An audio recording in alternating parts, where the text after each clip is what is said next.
اب جو میں آپ کو آیت دکھانے لگا ہوں وہ اسلام میں انصاف، عدل اور انصاف کی چوٹی ہے.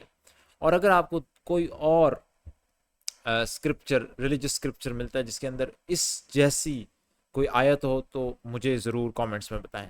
اور یہ آیت سورۃ النساء سورہ نمبر 4 کی آیت نمبر 135 ہے، جس کا ترجمہ آپ کے سامنے رکھ رہا ہوں.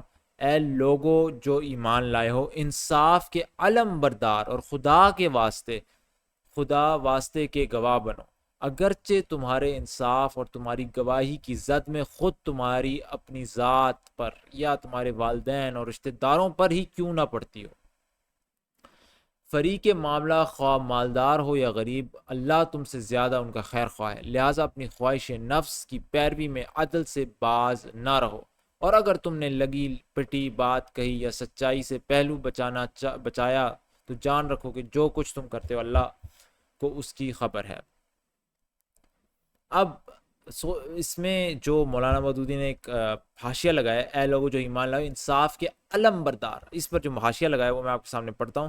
یہ فرمانے پر اکتفا نہیں کیا کہ انصاف کی روش پر چلو، بلکہ یہ فرمایا کہ انصاف کے علم بردار بنو. تمہارا کام صرف انصاف کرنا ہی نہیں ہے بلکہ انصاف کا جھنڈا لے کر اٹھنا ہے.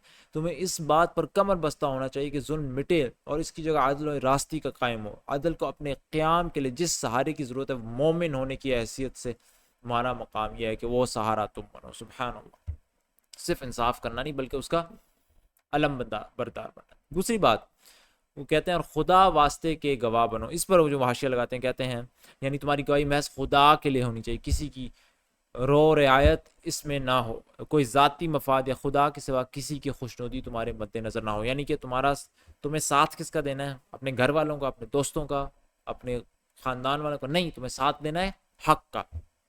پھر وہ کہتے ہیں اگرچہ تمہارے انصاف اور تمہاری گواہی کی زد خود تمہاری اپنی ذات پر یا تمہارے والدین اور رشتہ داروں پر ہی کیوں نہ پڑتی ہو، فریق معاملہ خواہ مالدار ہو یا غریب، اللہ تم سے زیادہ ان کا خیر خواہ ہے، لہٰذا اپنی خواہش نفس کی پیروی میں عدل سے باز نہ رہو. لہٰذا آپ یہ آیت دیکھیں کہ ایک تو یہ کہہ رہی کہ علم بردار بنو، صرف انصاف ہی نہ کرو. پھر یہ کہہ رہی ہے ظاہری بات حق کے ساتھ کھڑا ہو. پھر کتنا مشکل ہوگا آپ سوچیں، کوئی جھگڑا ہو گیا اور اس میں ایک سائڈ پر آپ کے رشتہ دار، سارا آپ کا کنبہ، آپ کے والدین، آپ کے بہن بھائی، دوسری سائڈ پر دشمن بھی ہے، لیکن حق بات جو ہے آپ نے ساتھ کس کا دینا ہے؟ حق کا. آپ کو پتہ ہے سچی بات یہ ہے دشمن یہاں پہ صحیح تھا، تو کتنا مشکل ہوگا کہ آپ سارے اپنوں کو، اپنے رشتہ داروں کو، اپنے والدین کو غلط کہہ کر دشمن کو صحیح کہتے ہیں. کتنا مشکل ہوگا یہ حق.